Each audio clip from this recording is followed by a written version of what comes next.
अगर आपके घर पर या आपके जानने वालों के घर पर एसआईआर का नोटिस आया है और अब आप लोग समझ नहीं पा रहे हैं कि कौन कौन से डॉक्यूमेंट्स आपको ले जाकर वहाँ सबमिट करने हैं, दिखाने हैं, तो आज के वीडियो में मैं आपको पूरी जानकारी दूंगा कि आखिर ये एसआईआर का नोटिस आपके पास क्यों आया है, इसमें कौन कौन से डॉक्यूमेंट्स आपको दिखाने हैं और नोटिस में क्या सबसे इंपॉर्टेंट चीज़ है जो आपको इसमें देखनी है, और चौथा पॉइंट कि आपको नोटिस का जवाब कहाँ पर जाकर देना है जिससे कि आपका वोट वोटर लिस्ट में बना रहे। अब हम आगे देखेंगे कि अपने उत्तर प्रदेश में लगभग 1 करोड़ 4 लाख मतदाताओं को ये नोटिस प्रदान किया जा रहा है, जिसमें कि ज़्यादातर संख्या महिलाओं की देखी जा रही है, जिनकी मायके का जो सत्यापन होना था वो नहीं हो पाया किसी कारणवश। जो 2003 की वोटर लिस्ट थी उससे 2025 की वोटर लिस्ट से लिंक उनका जो रिलेशन का या स्वयं का नहीं हो सका है। तो अब हम लोगों का भी दायित्व बनता है, अगर हमारे आसपास ऐसे लोग हैं जो ज़्यादा सक्षम या शिक्षित नहीं हैं, उनको हम जागरूक करें कि कौन कौन से डॉक्यूमेंट्स वो लगाकर निश्चित तिथि और निश्चित स्थान पर पहुंचकर वो उसको सबमिट करें, जिससे कि उनका नाम वोटर लिस्ट में बना रहे। आइए सबसे पहले हम देखते हैं नोटिस किस प्रकार का होता है, जिसमें क्या है, यहाँ पे सबसे ऊपर देखिए नोटिस की संख्या पड़ी रहेगी आपकी, यहाँ पे नोटिस लिखा रहता है, यहाँ पर आपका एक QR कोड बना रहेगा जिसे स्कैन करके आपकी डिटेल निकाली जा सकती है। और ये जो बॉक्स है इसमें आपकी निर्वाचक का नाम, एपिक संख्या, विधानसभा क्षेत्र, भाग संख्या, क्रम संख्या और पता, ये सारी जानकारी आपकी पहले से ही इसमें फिल होगी। और यहाँ पर आप देखेंगे आपका पूरी डिटेल दी हुई है कि आखिर आपको नोटिस क्यों भेजा गया है, चुनाव आयोग की तरफ से पूरी जानकारी लिखी है। इसमें जो सबसे इंपॉर्टेंट चीज़ आपको देखने वाली है, जो ये डेट पड़ी हुई है कि किस तारीख को आपकी नोटिस की सुनवाई होगी और किस समय, यहाँ पे टाइम भी पड़ा रहता है, कितने टाइम के तक आपको पहुँचना है, 12 से 3 के बीच में या 11 से 2 के बीच में, पूरी डिटेल आपको वहीं पर पड़ी लिखी हुई मिलेगी। और किस जगह पहुँचना है वो यहाँ पे लिखेंगे, आपके जो भी AERO साहब होंगे वो आपको यहाँ पे लिख के भेजेंगे कि आपको इस तिथि को, इस समय पर, इस स्थान पर आपको नोटिस के जवाब के लिए उपस्थित होना है। और यहाँ पे देखिए कितना बढ़िया है, यहाँ पे आपके BLO का नाम और यहाँ पर मोबाइल नंबर भी दिया हुआ है और लिखा हुआ है, अगर आपको कोई समस्या है तो आप उनको कॉल कर उनसे सहायता मांग सकते हैं। फिर अगला पेज देखेंगे, सेकंड पेज पे क्या होता है। सेकंड पेज पे ये आपके यहाँ पे पूरा लिखा हुआ है ऊपर कि अगर कोई भी आपने गलत सूचना जानबूझकर दी है तो आपको कानूनी कार्रवाई से भी, आपके खिलाफ कानूनी कार्रवाई भी होगी। इसलिए मेरी आपसे अनुरोध है, विनती है, कोई भी गलत सूचना आप ना दें वहाँ पे, क्योंकि आप पकड़े गए तो आपको सजा हो सकती है। और यहाँ पे नीचे देखेंगे हम, तो यहाँ पर जो डॉक्यूमेंट्स की जो लिस्ट है वो 13 डॉक्यूमेंट्स की लिस्ट आपके एसआईआर नोटिस के सेकंड पेज पर आपको दी हुई होगी। ये 13 डॉक्यूमेंट्स हैं, इनमें से ही आपको डॉक्यूमेंट्स ले जाने पड़ेंगे वहाँ पर दिखाने के लिए।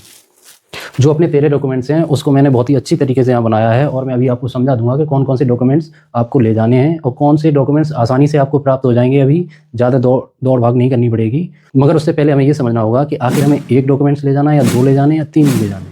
तो इसके लिए अब हम समझेंगे। तो इसके लिए मैं आपको बहुत ही सिंपल तरीके से अभी समझा दूंगा कि आपको 1 डॉक्यूमेंट ले जाना है या 2 या 3 ले जाने, किन किन लोगों को कितने ले जाने हैं। तो यहाँ पर देखिए आप जन्म तिथि के आधार पर कुल कितने दस्तावेज ले जाने हैं और किसके दस्तावेज ले जाने हैं वहाँ पर, ये तीनों चीज़ डिसाइड चुनाव आयोग ने पहले से ही कर दी है। अब इसको समझने की केवल बात है, तो समझते हैं। अगर किसी मतदाता की जन्म तिथि 1 जुलाई 1987 से पहले की है और उसका नाम 2003 की जो वोटर लिस्ट एसआईआर वाली थी उसमें था, तो उसको कोई भी कागज नहीं ले जाना है, सिर्फ और सिर्फ वही जो 2003 वाली जो वोटर लिस्ट है उसको, उसकी कॉपी करा के वहाँ पे प्रस्तुत कर देनी है कि सर ये देखिए मेरी डेट ऑफ बर्थ 1 जुलाई 1987 से पहले की है और ये डॉक्यूमेंट्स देखिए 2003 की वोटर लिस्ट में मेरा नाम था। तो इसके अलावा उनको कोई भी कागज़ नहीं ले जाना है। अब इसी में दूसरी कंडीशन आती है, अगर आपका जन्म 1 जुलाई 1987 से पहले हुआ है बट आपके पास 2003 में जो वोटर लिस्ट में नाम नहीं था आपका, तो फिर आपको क्या करना है, आपको एक डॉक्यूमेंट्स, एक दस्तावेज को आपको ले जाना होगा, वो भी आपका स्वयं का। आपको केवल अपना ही एक दस्तावेज ले जाना होगा, जो 13 दस्तावेज की लिस्ट थी उसमें से एक दस्तावेज अपना ले जाना है। अब देखते हैं दूसरा ग्रुप कौन सा है। 1 जुलाई 1987 से 2 दिसंबर 2004 के बीच में, अगर इसके बीच में कोई नोटिस जिसको प्राप्त हुआ, वो मतदाता जन्म लिया है उसने, तो उनको केवल 2 दस्तावेज ले जाने हैं, एक स्वयं का, एक अपने माता या पिता, इन दोनों में से किसी एक का। अपना तो ले ही जाना है, माता पिता में से किसी एक का डॉक्यूमेंट्स ले जाने अनिवार्य हैं। इसी प्रकार हम देखेंगे ये थर्ड वाला ग्रुप 2 दिसंबर 2004 के बाद जिसका जन्म हुआ है, ऐसे मतदाताओं को 3 कागज ले जाने होंगे। ये देखिए 3 दस्तावेज ले जाने होंगे, एक तो स्वयं का दस्तावेज ले जाना होगा, एक माता जी का, एक पिताजी का, यानी तीनों लोगों के एक एक दस्तावेज ले जाने होंगे। तो 3 दस्तावेज वहाँ पर प्रस्तुत करने होंगे। तो ये आप बिल्कुल समझ गए होंगे, आप चाहें तो स्क्रीनशॉट भी ले सकते हैं यहाँ पे। अब हम लोग देखेंगे कि आखिर वो 13 दस्तावेज कौन कौन से हैं जो कि चुनाव आयोग द्वारा लागू किए गए हैं लाने के लिए। तो ये उनकी लिस्ट है, इसको एक एक करके बारीकी से समझेंगे कि कौन सा दस्तावेज है ये। तो इसमें देखेंगे जो हमारी लिस्ट है उसमें पहला दस्तावेज कौन सा है, सरकारी कर्मचारी आईडी। ये क्या है?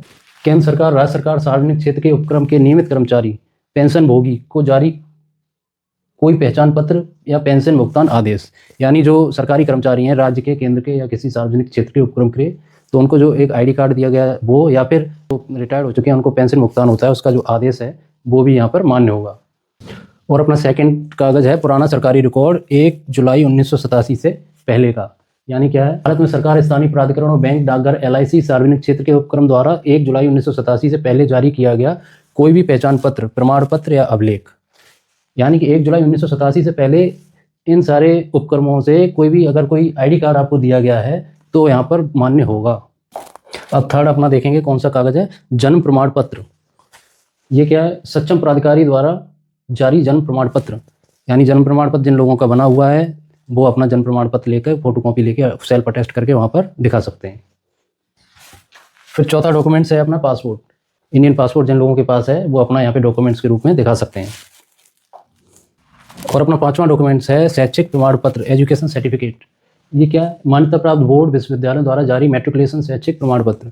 यानी मान्यता प्राप्त बोर्ड, यूपी बोर्ड, CBSE जो होते हैं, उनसे कोई भी आपने शिक्षा ग्रहण की है तो वहाँ से जो सर्टिफिकेट मिला होगा आपको, वो विश्वविद्यालयों द्वारा जारी कोई भी मैट्रिकुलेशन शैक्षिक प्रमाण पत्र।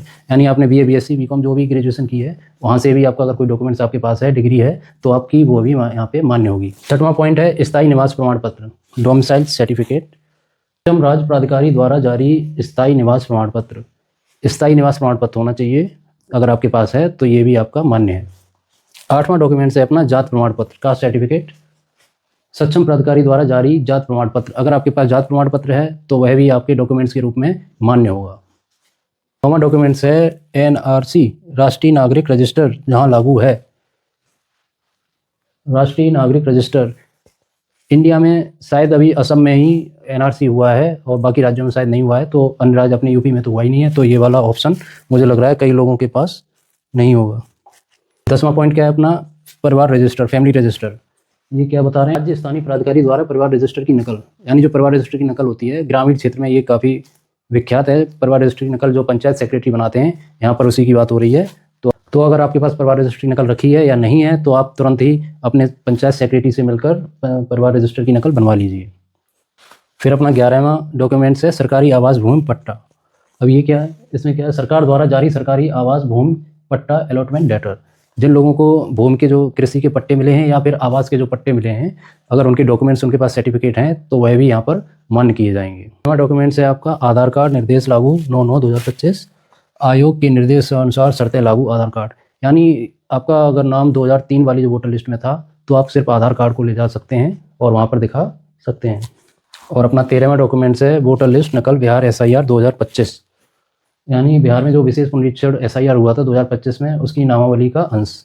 ये क्या मतलब है? इसका मतलब ये है अगर वहाँ पे बिहार में किसी के जो यहाँ पे नोटिस किया है उस व्यक्ति के माता पिता, दादा दादी का SIR वहाँ पे बिहार में हो चुका है, क्योंकि वह यहाँ पे जो उनका लड़का है या नाती है वो यहाँ पे निवास कर रहा है उत्तर प्रदेश में और उनका वहाँ पर SIR हो गया है बिहार में, तो उसकी वो फोटोकॉपी लाकर यहाँ पर दिखा सकता है कि ये देखिए हमारे परिवारिक जन, मतलब हमारे माता पिता या दादा दादी का वहाँ पर SIR में नाम दर्ज है। तो इस प्रकार से हमने अभी 13 डॉक्यूमेंट्स देखे, कौन कौन सी डॉक्यूमेंट्स हैं। इनमें अब मैं बताता हूँ आपको कि आप कौन सा आराम से आपको बन जाएगा अभी, क्योंकि टाइम कम है। अगर आपके पास आपकी हियरिंग की डेट, मतलब सुनवाई की तिथि आपके पास आ गई है, जैसे कि ये परिवार रजिस्टर की नकल। सरकार द्वारा भी जो पंचायत सेक्रेटरी होते हैं अपने गांव में पंचायत स्तर पर, उनको भी निर्देश दे दिए गए हैं कि अगर कोई व्यक्ति SIR के लिए परिवार रजिस्टर की नकल लेने आता है तो उसे यथाशीघ्र बिना देर किए हुए उसकी नकल जारी कर दी जाए।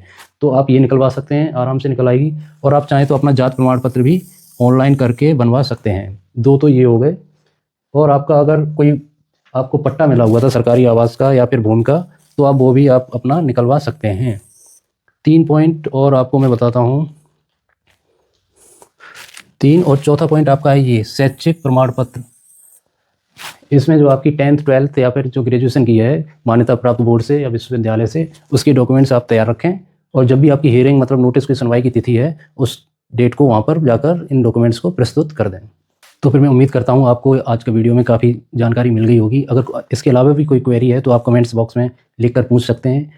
और मैं पहले भी आपसे कह चुका हूँ, आपका एक दायित्व भी बनता है कि आपके जानने वाले या फिर आपके आस पड़ोस में कोई व्यक्ति ऐसा है जिसका नोटिस आया है और वो इतना जागरूक नहीं है और ना ही इतना शिक्षित है कि वो ये डॉक्यूमेंट्स कलेक्ट कर सकता है, उसे आप बताइए कि आप ऐसे ऐसे करके ये डॉक्यूमेंट्स आप यहाँ से बनवा लीजिए, इस ऑफिस से बनवा लीजिए, तो आप उसकी मदद कर सकते हैं।